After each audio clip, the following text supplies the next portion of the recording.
Is there such a thing as absolute truth, or is it all relative? Is what's true for you, but not for me? Or does truth run deeper than that? In this video, we are going to answer those questions, and I'm going to share with you why my truth is a myth.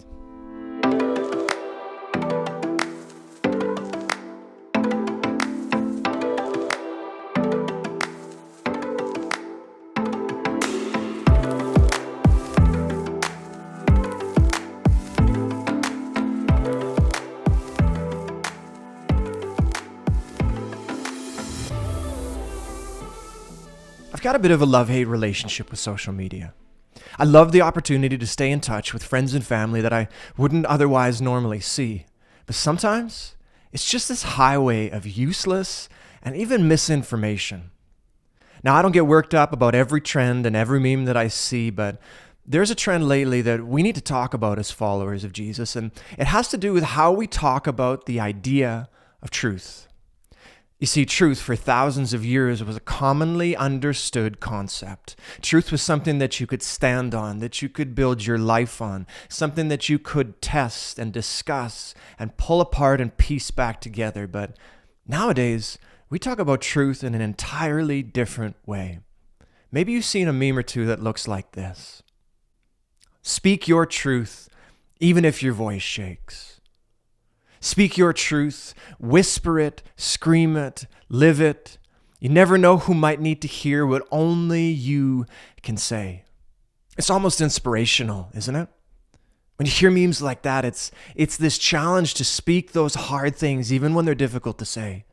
It's this reminder that your voice matters and there are people in your life who will listen if you have the courage to speak. But hiding underneath both of these ideas is something far more insidious that we need to talk about. And it's how we talk about truth. You see, there's this change that has happened over the last 5 to 10 years about this concept of truth in our culture. And it's this tiny little 3-letter word that we have swapped out for another that has entirely altered what it means. Did you notice in both of those memes, it wasn't the truth that we were talking about, it was your truth. It's almost like truth is something that you can define, that you can describe, that you are the final judge of what is and what isn't true, and what might be true for you. Hey, don't push that on me because that's not true for me. What we're going to realize is that this is at the heart of so much of what has gone wrong with our society, and I want to equip you to detect that lie and to begin to uncover the truth in your life and mine. So let's talk definitions. Because what I've realized over the years is that so many of our arguments and debates happen when we both use a word, but by it we mean two totally different things. So what does truth mean? What does the Bible mean when it talks about truth? What has civilization meant for the last several thousand years when they talk about this idea of truth? In its simplest form, this is what it is. Truth is a statement that corresponds to reality.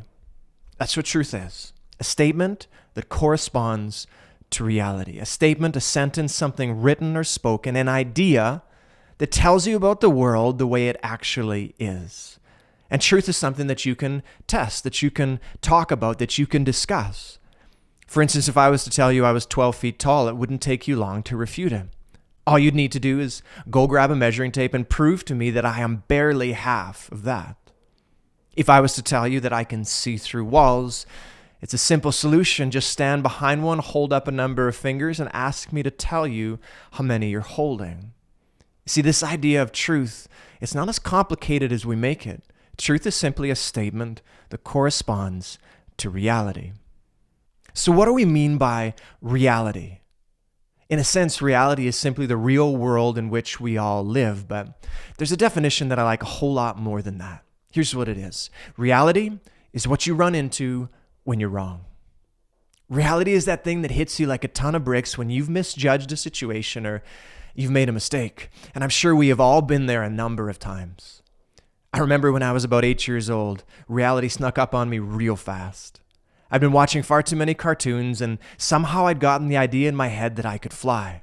If I made cardboard wings large enough and flapped my arms hard enough, I might be able to achieve liftoff. Now, if I was a smart 8-year-old, I would have tested this theory out on the ground, but no, I had to test it out from something high. I climbed up on the garage with my little brother in tow behind me, and I jumped off the edge and flapped my arms as hard as I possibly could. Guess what happened? No, I didn't fly. I rocketed to the ground like a stone falling from the air. Reality hit me as hard as I remember anything hitting me in my entire life. Now, why?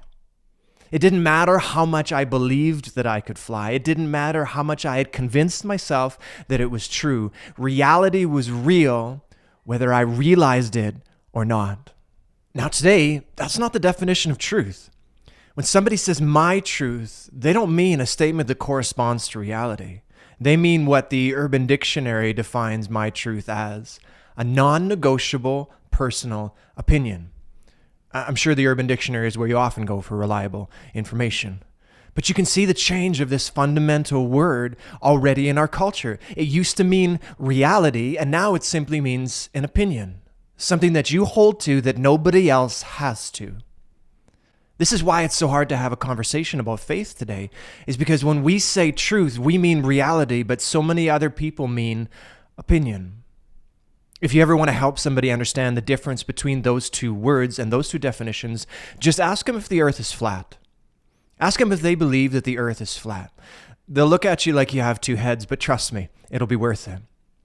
Just about everyone you meet will say the same thing. Well, they'll say, well, of course not. It's round. And you can ask them, well, how do you know? And they'll say, well, we have pictures from space that show the earth from all sorts of different angles. And I flew once halfway around the world and kept going and came back home. And every single day there are ships that cross the ocean and they don't fall off the edge. Everybody knows that the earth is round.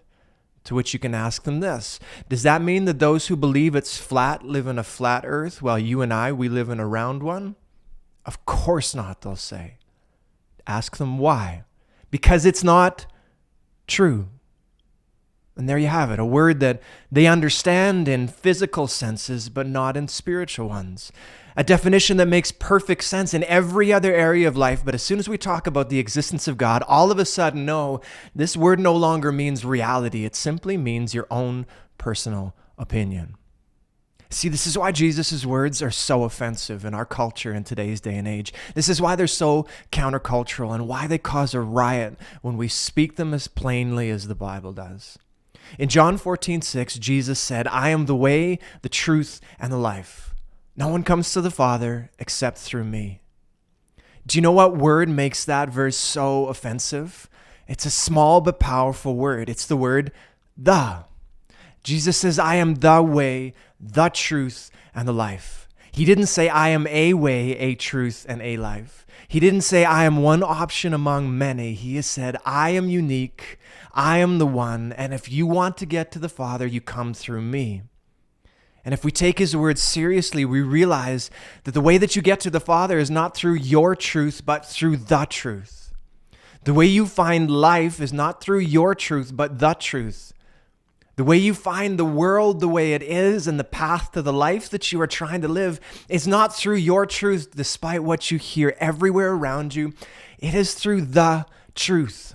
And this is what theologians call the scandal of particularity, that Jesus is a person, singular. He is the one and only that gives us access back to God and to the life that God had called us into in the first place. And despite what you may hear in every book and podcast, in every self-help aisle of every bookstore, truth isn't found somewhere inside of you. It is found outside and above you. It's not about you, it's about him. And once we begin to realize that it is the truth that matters and not your truth, your whole world will begin to change. Because Jesus' statement, I am the way, the truth, and the life, it just explodes all of our modern definitions of truth and finally opens the door for us to begin to walk in it. Why in the world would you want to stand on the shaky ground of your truth when you can stand on the solid rock that is the way, the truth, and the life?